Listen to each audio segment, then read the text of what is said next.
सीधे मुंह बात नहीं करती बहू तो। आज दिया ऑफिस से आते समय अपने लिए कुछ कपड़े ले आई थी, जिसको देख उसकी सासू माँ चिढ़ गई थी। उनको अच्छा नहीं लगता दिया का यूं शॉपिंग करना। लो फिर एक नई साड़ी, लगता है पूरी तनख्वाह कपड़ों पर ही खर्च करती हो। अलमारियाँ ठूस ठूस कर भरी हुई है, लेकिन मन नहीं भरता है। वैसे कितनी तनख्वाह मिलती है तुम्हें बहू? निधि से ज़्यादा मिलती है या कम? ऑफिस जाने के लिए निकल ही रही थी दिया को टोका सासू माँ ने। दिया गुस्सा तो ऐसा आया कि करारा जवाब दे दे, लेकिन बड़ी ही और सुबह सुबह अपना भी मूड खराब नहीं करना चाहती, इसलिए स्कूटर की चाबी उठाई और चल दी दिया। देखा घमंड तो इतना है कि जवाब तक नहीं देती। उधर मेरी बेटी है, सादगी और विवेकशीलता का दूसरा नाम। इतने बड़े पद पर है, लेकिन गिनती की साड़ियाँ रखती है। बड़बड़ाती हुई लहसुन छिलने लगी सासू माँ, और बेटा भी नहाने चला गया। उनकी बात को अनसुना कर यह लता देवी, जो अपने बेटे तरुण और बहू दिया के साथ रहती हैं, एक बेटा और एक बेटी और हैं इनके, जो इसी शहर में रहते हैं और आते जाते रहते हैं, जैसा कि ज़्यादातर घरों में होता है। जिसके साथ रहते हैं उससे कभी संतुष्ट नहीं होते वृद्धा लोग। लता जी उनमें से एक है। रहती दिया के साथ है, लेकिन अच्छी लगती दूसरी बहू और बेटी निधि। दिया एक प्राइवेट कंपनी में नौकरी करती है। बड़ी शौकीन और खुश मिजाज औरत है। वह बड़ी मेहनत करती है और खुलकर जीती है। ज़्यादातर महिलाओं की तरह उसे भी नए नए कपड़े पहनने और तैयार होकर रहने का शौक है। अपने पैरों पर खड़ी है और समझदार भी, इसलिए पतिदेव भी कोई आपत्ति नहीं जताते। लेकिन सासू माँ, उन्हें बिल्कुल पसंद नहीं उसका यूं कपड़ों पर खर्चा करना। ऐसा नहीं है कि ज़रूरत से ज़्यादा खर्चा करती है या सिर्फ अपने बारे में सोचती है, लेकिन कपड़ों को व्यवस्थित रखने की भी एक कला है, जो बहुत अच्छे से जानती है दिया। इसी वजह से उसके कपड़े हमेशा नए दिखते हैं, जो सासू माँ को भ्रमित कर देते हैं। ऐसा भी नहीं कि वह सासू माँ के कपड़े गंदे रखती है या उनका ध्यान नहीं रखती, वह सबका ध्यान रखती है, लेकिन जिसे संतुष्ट होना नहीं उसका क्या, इसलिए बार बार सुनाती रहती हैं और तुलना करती रहती हैं। खासकर अपनी बेटी निधि से बहुत तुलना करती हैं, जो अक्सर नाराज़गी का कारण बनता है घर में। इस तरह अनजाने ही खलनायिका बन जाती है निधि, जो इन सब बातों में बिल्कुल दिलचस्पी नहीं लेती। व्यस्त होने के कारण ज़्यादा निधि समय को आ नहीं सकती निधि दीदी, लेकिन जब भी आती है मम्मी का यही राग चलता रहता है और उन्हें समझाने में ही पूरा समय निकल जाता है। इस चक्कर में भाई भाभी के पास तो बैठ भी नहीं पाती और उन्हें भी गलतफहमियां होने लगती हैं। आज फिर यहाँ से गुजर रही थी निधि तो माँ से मिलने आ गई।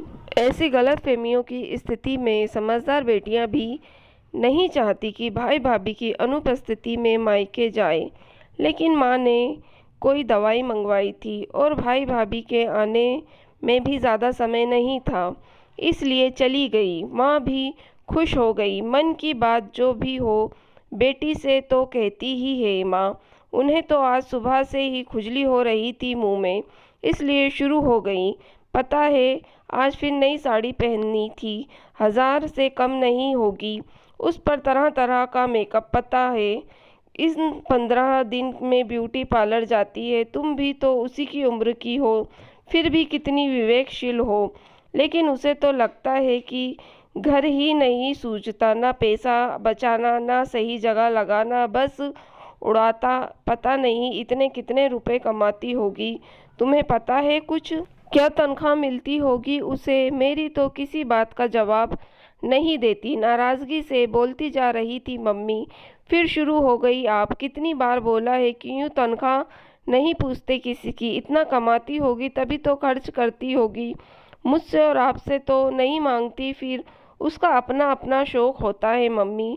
मुझे बचपन से जानती हैं आप, कोई शौक नहीं है मुझे सजने संवरने का, लेकिन इसका मतलब यह नहीं है कि सब मेरे जैसे हो, उल्टा है। मैं अलग हूँ, नॉर्मल औरत से है।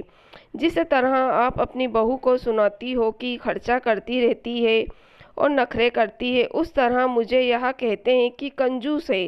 पर क्या करूँ, ना पसंद है ना आदत है, इसलिए बोल देती हूँ।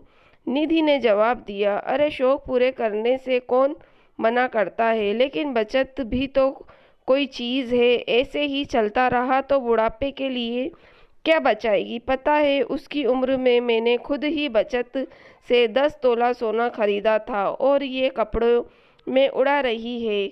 अपने सोना भी अपने शौक के लिए ही खरीदा था ना। जैसी खुशी आपको सोना पहनकर होती है, वैसे उसे इन चीज़ों से मिलती है। कौन कहता है कि वह बचत नहीं करती। आपने इस उम्र में अपना घर बनाया था, उसने बना दिया है। वो भी तो यह आपको सुना सकती है, लेकिन यह उसकी समझदारी ही है कि आपकी इज्जत करती है। फिर ज़बरदस्ती क्यों बेइज्जती होना चाहती हैं आप। दुनिया देखी नहीं कैसे कैसे बेटे और बहुएं होते हैं। आपको अच्छे मिले हैं तो आराम से रहिए ना, और उनको भी रहने दीजिए। निधि समझा ही रही थी कि अरे दीदी आप कब आई। दरवाज़ा खोलकर अंदर आई दिया। अभी ही आई, आज इस तरफ से ही आई थी। तो निधि ने बताया, अच्छा अच्छा, चाय लूँगी ना, शाम का खाना यही बना रही हूँ, खाना खाकर जाना। किचन में जाते हुए बोली दिया, और समझ चुकी थी मेरी की बात सुन ली है उसने। लेकिन खुशी के थी कि माँ समझे या ना समझे, दिया की गलतफहमियाँ ज़रूर दूर हो चुकी हैं अपनी ननद के प्रति। और दिया बहुत खुश भी थी कि उसकी ननद बहुत अच्छी है। वो माँ को भ्रमित नहीं करती, बल्कि माँ को वो समझाती है। दिया की ननद की तरफ से जो शिकायत थी वो दूर हो गई थी। दोस्तों, अगर आपको कहानी पसंद आई हो तो प्लीज़ आप मेरे चैनल को सब्सक्राइब ज़रूर कीजिएगा, और मेरी वीडियो को लाइक और शेयर भी ज़रूर कीजिएगा। Thank you for watching.